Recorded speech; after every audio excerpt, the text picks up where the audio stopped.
মাঙ্গলিক people are the luckiest one, congratulation যে আপনি মাঙ্গলিক, এরকমটাই বলা উচিত। ভালো করে লজিক দিয়ে ব্যাপারটা বুঝবেন। একটা জন্মছকে 12খানা হাউস থাকে, তার মধ্যে 5টা ঘরে যদি মঙ্গল অবস্থান করে তাহলে ব্যক্তি মাঙ্গলিক হয়।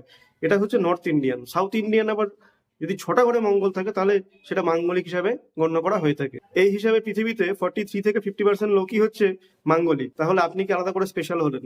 দুনিয়ার অর্ধেক লোকই যদি মাঙ্গলিক হয় তাহলে তো আলাদা করে স্পেশাল হওয়ার কিছু নেই।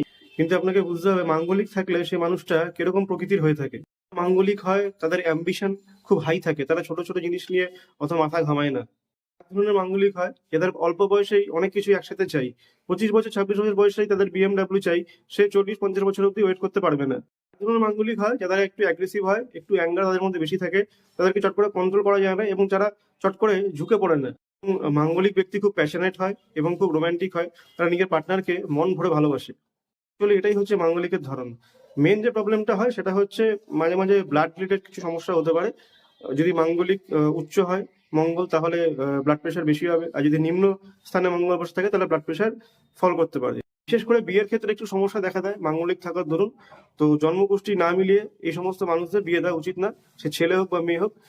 বিয়ের আগে অবশ্যই দুজনের জটুক বিচার করে তবেই বিবাহ সম্পন্ন করা উচিত। নমস্কার।